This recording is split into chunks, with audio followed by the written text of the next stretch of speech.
Good evening बच्चों। आज हम कुछ बात करेंगे पुराने चैप्टर 5 के बारे में। इसके बाद फिर 6 चैप्टर को स्टार्ट करेंगे। चैप्टर 5 में हमने पढ़ी थी यूक्लिडियन ज्योमेट्री के अंतर्गत उनकी पोस्टुलेट्स को। तो इसमें यूक्लिडियन ज्योमेट्री में जो यूक्लिडियंस फिफ्थ पोस्टुलेट है उसको कई अल्टरनेटिव वर्जन्स में दिया गया। जैसे एक अल्टरनेटिव वर्जन है इसका, two distinct intersecting lines can not be parallel to the same line. इसके संबंध में मैथमेटिशियंस ने बहुत विचार किया और यूक्लिड समेत बहुत सारे मैथमेटिशियंस मानते थे कि ये पोस्टुलेट काम करके ये थ्योरम है। और इसके पीछे उसका कारण ये था कि यूक्लिड ने अपनी जो पहली 28 थ्योरम्स प्रूव की उनमें फिफ्थ पोस्टुलेट्स का यूज बिल्कुल नहीं किया और उन्होंने ट्राई किया कि जो फिफ्थ पोस्टुलेट है वो जो 5 एग्जाम्स हैं स्टार्टिंग की उनकी सहायता से इसको प्रूव किया जा सकता है। और उन्होंने कई प्रयास किए, कई मैथमेटिशियंस ने प्रयास किए इस फिफ्थ पोस्टुलेट को प्रूव करने की, लेकिन वो फेल रहे। उन्होंने इसको एज ए थ्योरम प्रूव नहीं कर पाए। तो इससे ये निष्कर्ष निकाला कि जो फिफ्थ पोस्टुलेट्स है वो एक्चुअली थ्योरम है और इसको हम थ्योरम की तरह प्रूव कर सकते हैं। लेकिन इसको जब वो प्रूव नहीं कर पाए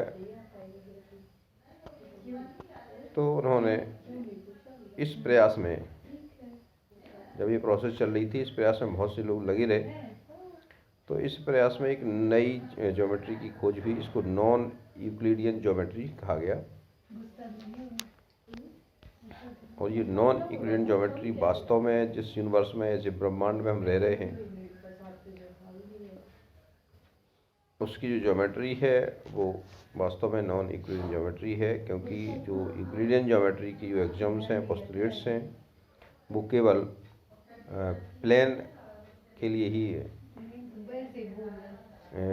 सिद्ध की जा सकती हैं। माना वो केवल प्लेन पे ही लागू होती हैं, यानी समतल पे ही लागू होती हैं।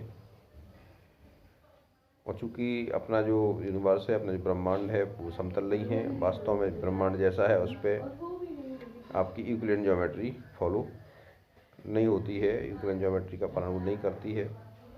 जैसे एग्जाम्पल हम ले लें, ये यहाँ पे हमने एक गोल बनाया हुआ है, पृथ्वी मान सकते हैं इसको। इस पे जो देशांतर रेखाएं आपको दिखाई दे रही हैं, एक जो रेखा है AB, ये इसको हम वो मान लें इक्वेटर मान लें इसको हम। इक्वेटर यानी the line which actually it is an imaginary line which divide earth into two same parts. It is called equator। Hindi में इसको बोलेंगे अपन विषुवत वृत्त कहते हैं इसको। और इस पर जो भी देशांतर रेखाएं आती हैं वो सब की सब 90 डिग्री का कोण बनाती हैं। और जब ये सब 90 डिग्री का कोण बनाती हैं और ये सारी की सारी रेखाएं नॉर्थ पोल पर मिलती हैं, तब यदि हम यहाँ देखें कि यहाँ A और B, मान लीजिए हमने 2 देशांतर रेखाएं दी लॉन्गिट्यूड, तो यहाँ पे देखिए ये 90 डिग्री का कोण है, इधर भी 90 डिग्री का कोण है, और ये कुछ तो होगा, जीरो तो नहीं होगा। तो ये जो ट्राइंगल बनना है ABN, इस ट्राइंगल के जो तीनों एंगल्स हैं इनका टोटल क्या होगा, 180 से ज़्यादा होगा। क्योंकि 180 तो यही हो गया, 90 + 90 180 डिग्री तो यही हो गया। और जो पोल पे जो एंगल बनेगा वो कुछ तो होगा। तो इस तरह से ये बहुत सारी जो यूक्लिडियन ज्योमेट्री की जो पोस्टुलेट्स एग्जाम्स हैं वो इस पर पालन नहीं करती हैं, ये माने इस पर अप्लाई नहीं की जा सकती। तो ये जो ज्योमेट्री है ये आपकी होगी नॉन यूक्लिडियन ज्योमेट्री। लेकिन हम जो पढ़ रहे हैं, हम अपने अपने जो कोर्स सिलेबस में है वो हम यूक्लिडियन ज्योमेट्री ही पढ़ेंगे। ये केवल आपके नॉलेज के लिए है। आगे जो 6 चैप्टर है, इस चैप्टर में हम जो भी थ्योरम्स सिद्ध करेंगे, जो भी एग्जाम्स और पोस्टुलेट यूज करेंगे, वो सब की सब यूक्लिडियन ज्योमेट्री को फॉलो करती हैं। यानी यहाँ पे हम प्लेन ज्योमेट्री की बात कर रहे हैं। तो हम जो पिछली कक्षाओं में कुछ डेफिनेशंस पढ़ चुके हैं, उनको एक बार दोहरा लें। पहला जैसे लाइन सेगमेंट क्या होता है आपको पता है, हिंदी में उसको रेखाखंड कहते हैं। और इसे line segment is the part of a line with 2 and points is called line segment. जैसे ए बी लाइन हम लेते हैं, यदि इसके 2 एंड पॉइंट अपन ले लें तो ए और बी के बीच में जो पार्ट है लाइन का, ये क्या कहलाएगा, ये आपका लाइन सेगमेंट होगा। और इसको हम सिंपली ए बी द्वारा दर्शाते हैं। वैसे इसको जब भी लाइन को शो करते हैं तो ऐसे शो करना चाहिए, लेकिन नॉर्मली हम इसको ओनली ए बी लिख देते हैं। लेकिन यदि लाइन सेगमेंट लिखना है तो आप ए बी के ऊपर एक लाइन सेगमेंट बना देंगे छोटा सा, तो ये लाइन सेगमेंट हो गया। सेकंड है रे a part of a line with 1 and point is called a रे। यानी इसमें एक जो रेखा है उसका एक पार्ट है जिसमें केवल एक एंड पॉइंट होता है और दूसरी तरफ वो इनफाइनाइटली बढ़ती जाती है। जैसे यहाँ पे देखिए ए एंड पॉइंट हो गया और इधर इनफाइनाइटली बढ़ रही है, तो ये क्या हो गया, रे यानी किरण।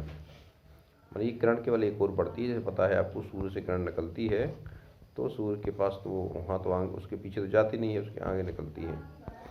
या कोई भी लाइट का सोर्स है, कोई भी प्रकाश स्रोत है, उससे जो किरण निकलती हैं वो बाहर की ओर ही जाती हैं। तो यदि एक एंड पॉइंट है, वो एक तरफ इनफाइनाइट है, तो ये कहलाएगी रे। तीसरी डेफिनेशन है कोलाइनियर पॉइंट। कोलाइनियर पॉइंट क्या मतलब है,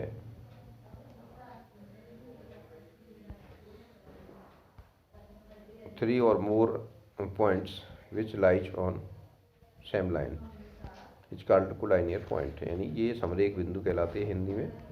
समरेख बिंदु वो हैं जो एक ही रेखा पे होते हैं, और ये कोई भी 3 से अधिक बिंदु हैं इनको समरेख कहेंगे, जबकि ये तीनों एक रेखा पे हों। और यदि ऐसा नहीं है तो ये क्या कहलाएंगे, नॉन कोलाइनियर पॉइंट कहलाएंगे, यानी अरेखीय बिंदु कहलाएंगे। एंगल भी आपने पढ़ा होगा। The angle is formed when 2 rays segments or when 2 rays originate from the same end point। कोण, एंगल माने कोण होता है हिंदी में। और ये कोण कब बनता है, जब 2 किरणें जिनका एंड पॉइंट है, जिनका अंतिम बिंदु जो स्थिर बिंदु है वो समान होता है, यानी एक ही जगह से निकलती हैं। जब 2 किरणें एक ही बिंदु से निकलती हैं तो इससे बनी हुई आकृति क्या कहलाती है, कोण कहलाती है। यहाँ पे देखिए जैसे ओ ओरिजिन हो गया, एक पॉइंट हो गया, वो ओ ए और ओ बी 2 किरणें यहाँ निकलती हैं, तो ये एंगल बनता है। इसको कैसे डिनोट करते हैं, ए ओ बी, और ये एंगल का कोण बनाते हैं, एंगल ए ओ बी।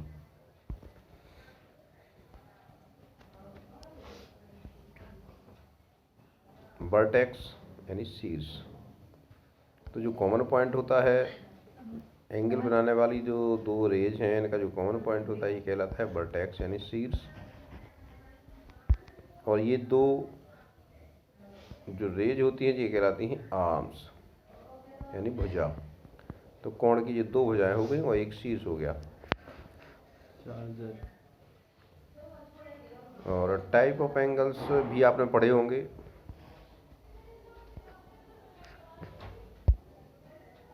ये भी आप सब छोटी कक्षाओं में पढ़ चुके हैं, आप केवल दोहरा रहे हैं, इसलिए इसको ज़्यादा विस्तार में नहीं लेंगे। पहला है न्यून कोण यानी एक्यूट एंगल। एक्यूट एंगल, न्यून कोण वह एंगल जिसका मान 90 डिग्री से कम हो, यानी the angle less than 90 degree is called acute angle. Angle between 0 and 90 degree is called acute angle. Hindi में इसको न्यून कोण कहते हैं। शून्य से लेके 90 अंश के बीच बनने वाले जो कोण है, यानी शून्य से बड़ा और 90 अंश से छोटा कोण न्यून कोण कहलाता है। दूसरा है राइट एंगल यानी समकोण। तो एग्जैक्ट 90 डिग्री का जो एंगल होता है वो राइट एंगल कहलाता है, यानी बिल्कुल 90 अंश का जो कोण है उसको हम समकोण कहते हैं। ऐसा कोण जिसकी माप कितनी हो, 90 अंश हो, ये आपका समकोण कहलाता है। इसको देखिए ऐसे दिखाते हैं, इसको शो करने के लिए भी इतना पर्याप्त है, ऐसा आप लगा दें, यानी यहाँ पे एक कॉर्नर बना दें आयत जैसा, तो ये आपका कौन सा कोण हो गया, समकोण हो जाता है। मोस्टली इतना लगाने पे भी हमें इसका पता लग जाता है कि समकोण है।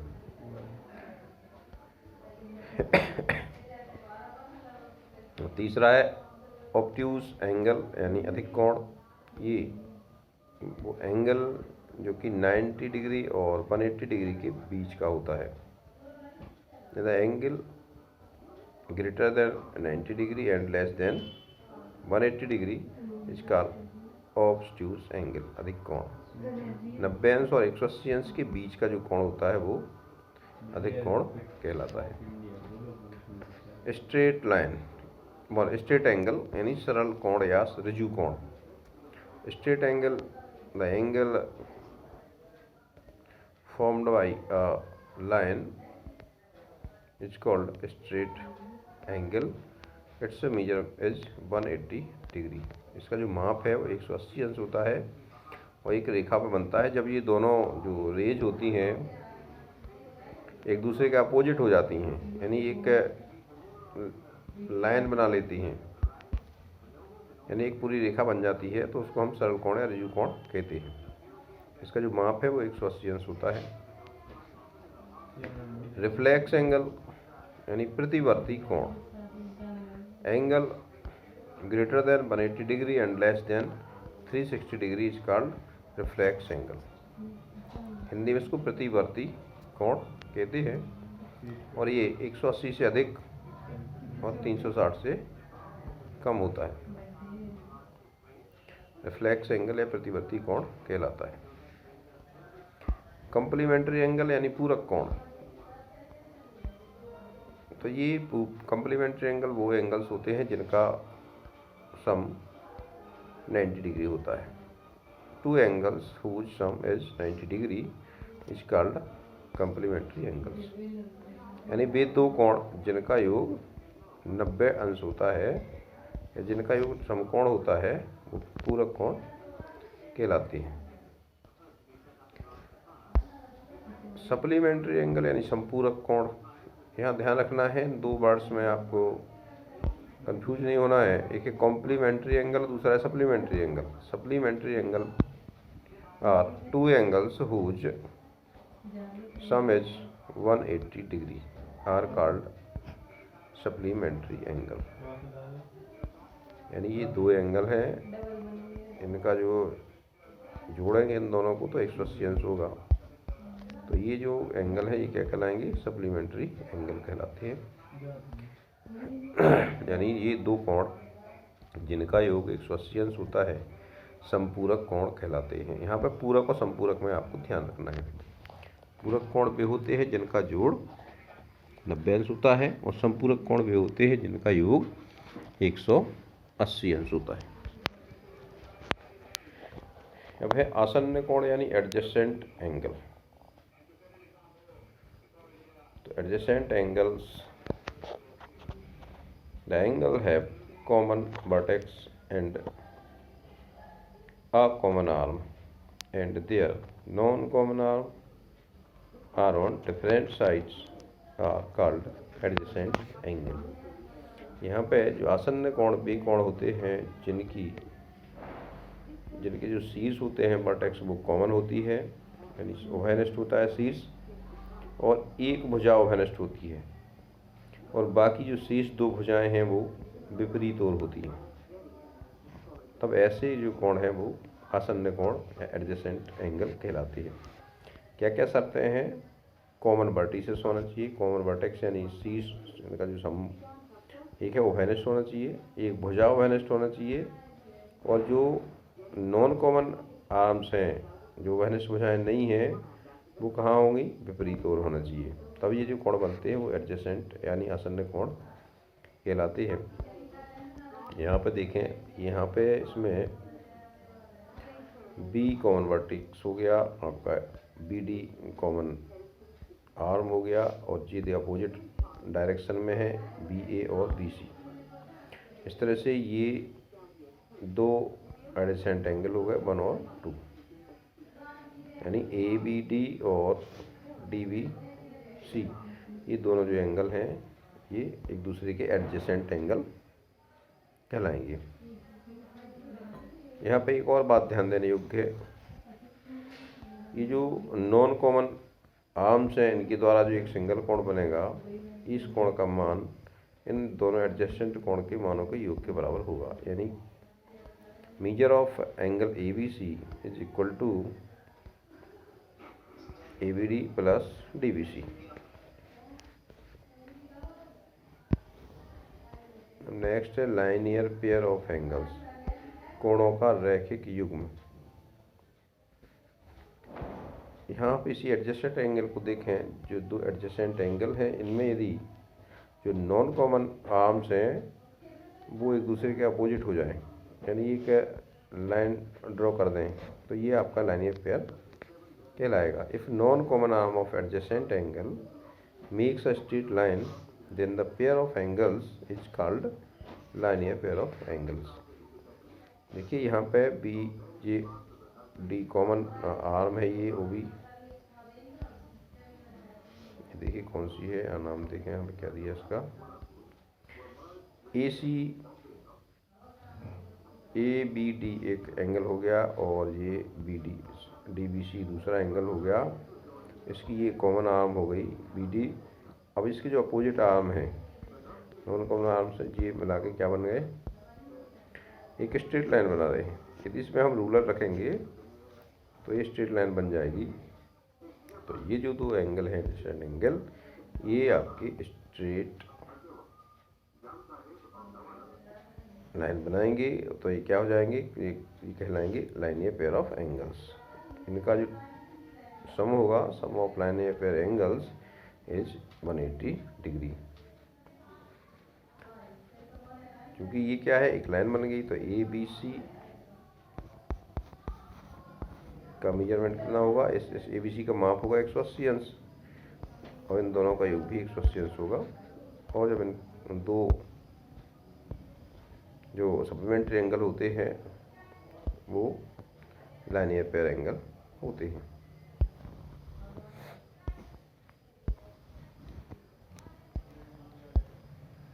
इसको हम कई तरह से सिद्ध कर सकते हैं, छोटी कक्षाओं में हम इसको करते आए हैं। कोई भी दो एंगल आप ले लेते हैं, तो आपने एक रूलर लिया, पटरी जिससे सीधी लाइन खींचते हैं, उस पर आपने एक नॉन कॉमन आर्म रखी, इसकी दूसरे की बना दी, फिर हम दूसरे की कॉमन आर्म पर रखा और तीसरी बना दी। यदि ये स्ट्रेट लाइन मैच कर गई तो ये आपका लाइनियर पेयर ऑफ एंगल हो जाएगा। इस तरह से इसको हम पहले सिद्ध करते आए हैं कई प्रकार से। यदि ये रूलर पे लाइन में नहीं आया तो कम रहेगा, और लाइन के अंदर आ गया तो ज़्यादा रहेगा। अब अगली डेफिनेशन है वर्टिकली अपोजिट एंगल्स की, यानी शीर्षाभिमुख कोण। ये तब बनते हैं जब दो इंटरसेक्टिंग लाइन मिलती हैं। जैसे यहाँ पे आपने देख रहे हैं आप, यहाँ पे ए बी एक इंटरसेक्टिंग, और ए बी और सी डी दो लाइन्स यहाँ पे हैं, एक दूसरे को इंटरसेक्ट करती हैं। तो यहाँ पे जो एंगल बनते हैं, मान लीजिए ए बी है और ये हो गया सी डी, तो ये एंगल और ये दोनों अपोजिट साइड बनते हैं। तो ये आपकी AOC और BOD,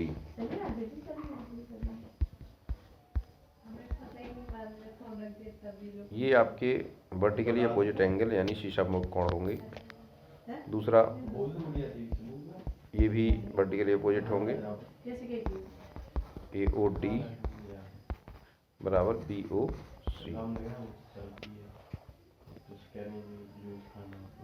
इस तरह से ये आपके दो पेयर बनते हैं इसमें। When two lines intersect each other, they make two pair of vertically opposite angles.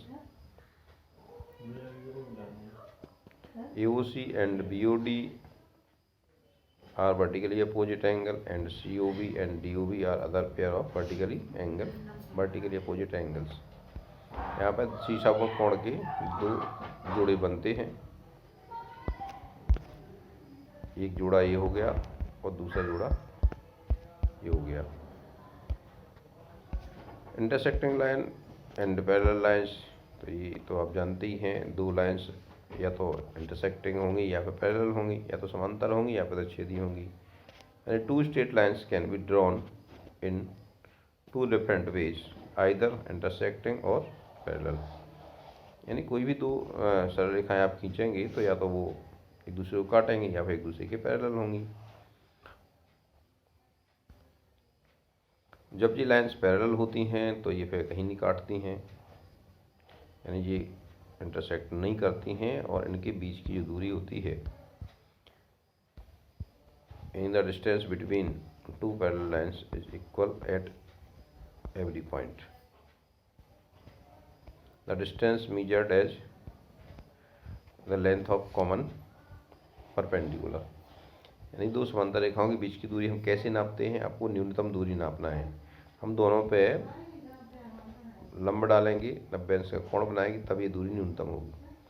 ऐसा नहीं है हम इस तरह से नाप लें तो ये थोड़ी बड़ी हो जाएगी, ऐसी नाप लें तो ये अलग आएगी, इसकी लेंथ लगाएगी, ये लेंथ लगाएगी। तो इसको नापने का सही तरीका क्या है, दोनों तरफ आप लंब डालिए, वो कॉमन जो परपेंडिकुलर होगा उसकी जो लेंथ होगी वो इसके बीच की डिस्टेंस हो जाएगी। The distance between two parallel lines is the length of common perpendicular. यानी दो समांतर रेखाओं के बीच की दूरी क्या होगी, दोनों पे हम समान वैनिस्ट लंब डालेंगे, इस वैनिस्ट लंब की जो लंबाई होगी वो उसके बीच की दूरी होगी। इस तरह से ये कुछ परिभाषाएं हुई, ये डेफिनेशंस आगे बहुत काम आएंगी आपको। इनको अच्छे से रिवाइज कर लीजिएगा, इनको एक बार अच्छे से लिख लीजिएगा।